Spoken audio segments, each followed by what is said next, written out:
It's a family story, a really chilling one, sent in by a listener named Sarthak.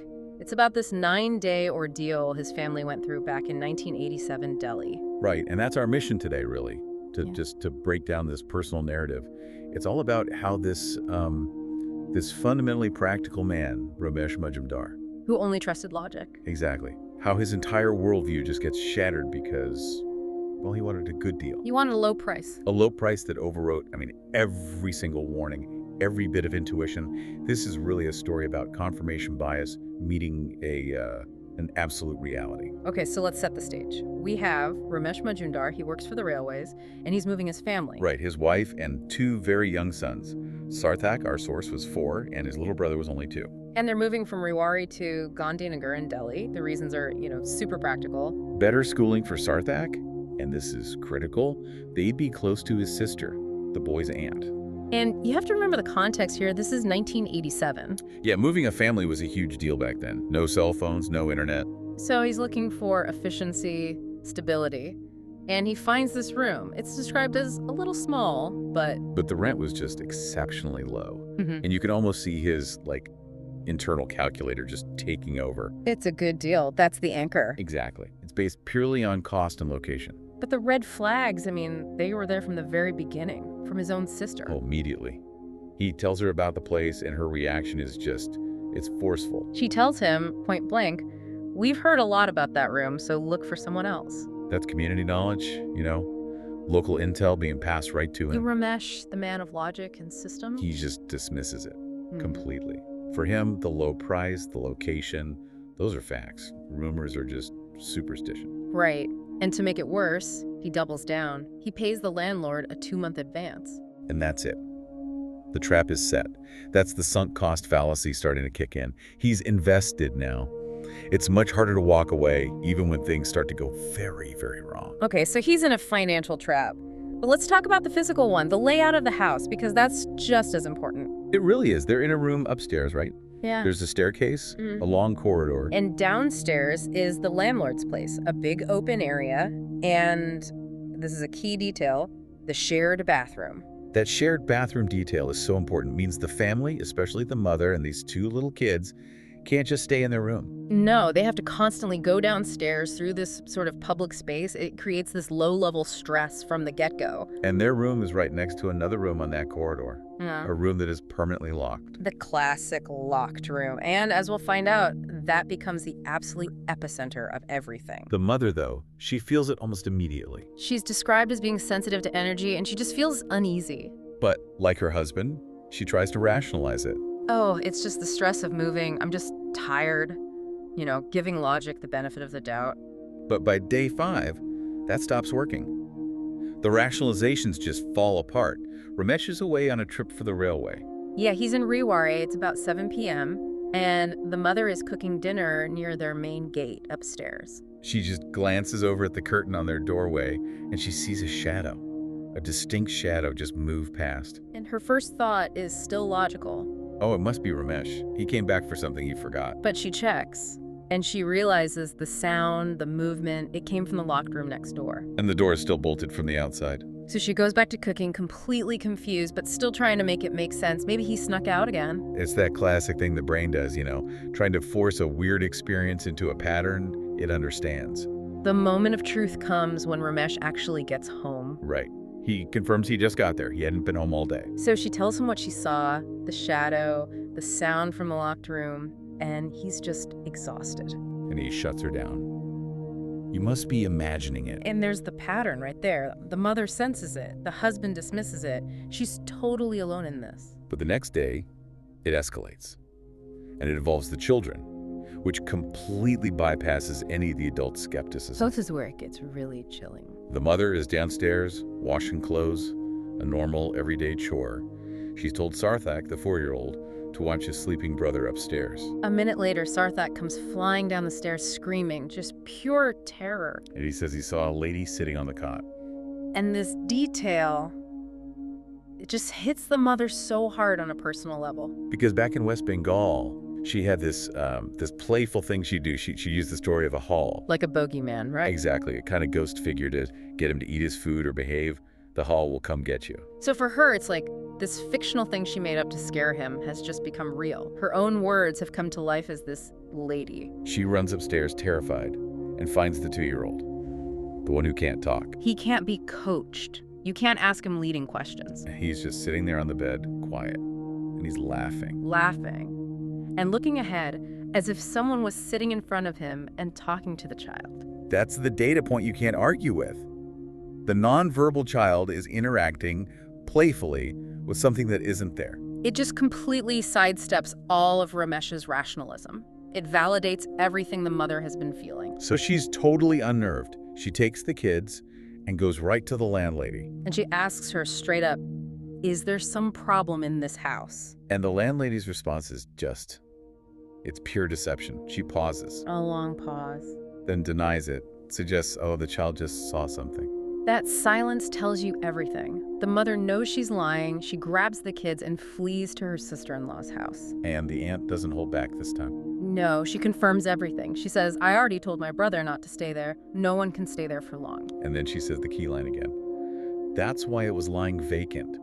You guys got it at a cheap price? The cheap price. It always comes back to the money. The reason for the danger. But they still go back. Ramesh comes home, and they return. But now, the entity, it changes tactics. It's not just observing anymore. It's moving to direct harassment of the mother. Yes, physical assertion. It's around 4 p.m. She's sleeping. And she feels someone gently pull the blanket away from her. So gentle, she almost convinces herself it was a dream. But the intent is clear.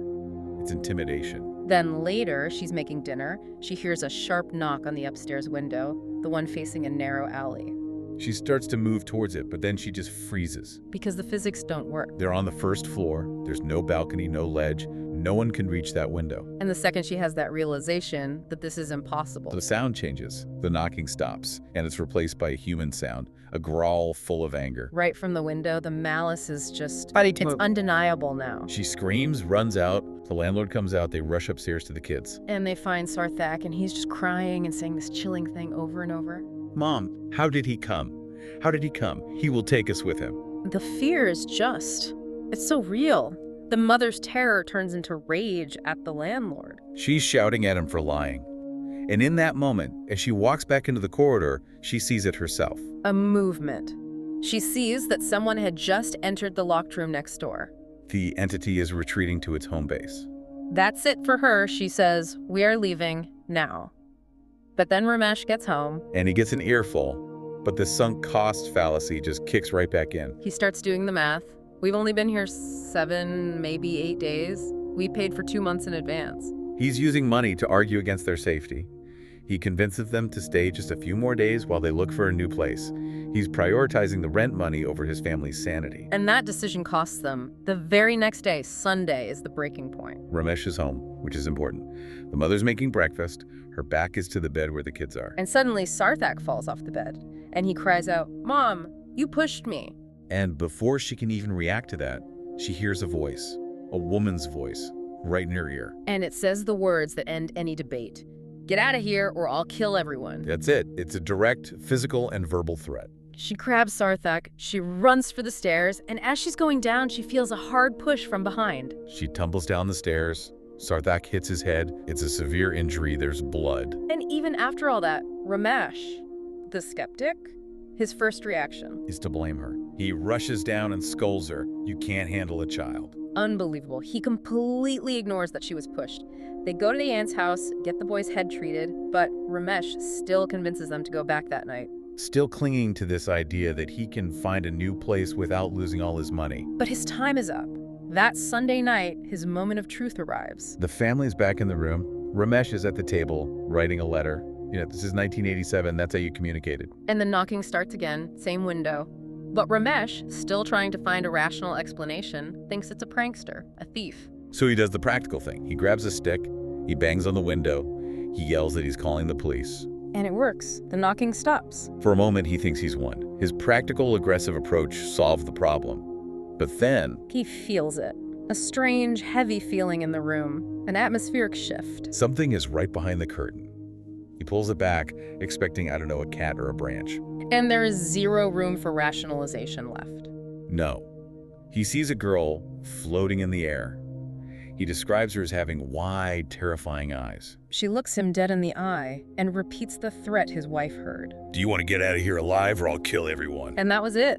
The end of the practical man. There was no analysis, no questioning his sanity. His entire logical framework just collapsed instantly. He locks the door from the outside, runs straight to his aunt's house, and tells no one what he saw that night, not even his wife. His skepticism was completely and utterly shattered. So the 9-day war is over.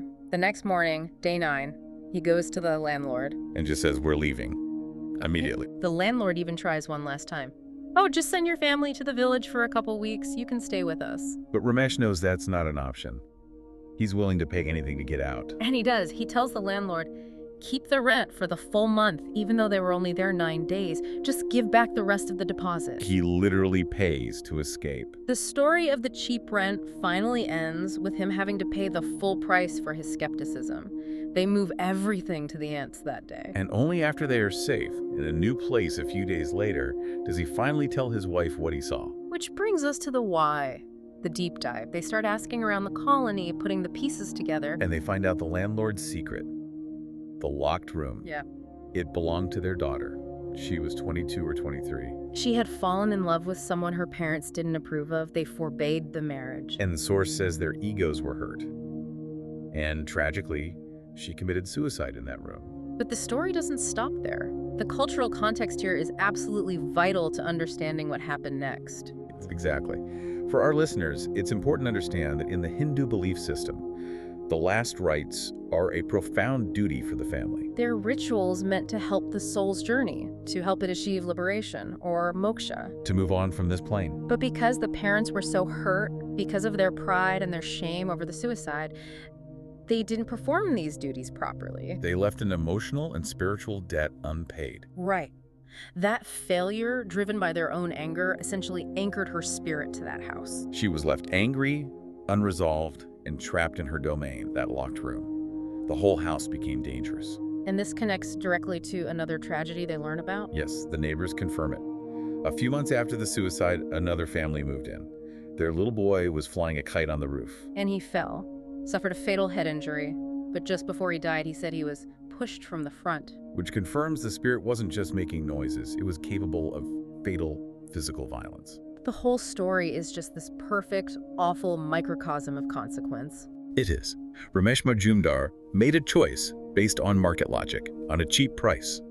He ignored generations of localized cultural knowledge. And the cost was his son getting hurt, his wife being terrorized, and his entire family being put in mortal danger. The cheap rent almost cost them their lives. That's really the heart of this deep dive. The cultural failure, the unresolved duty, created the danger.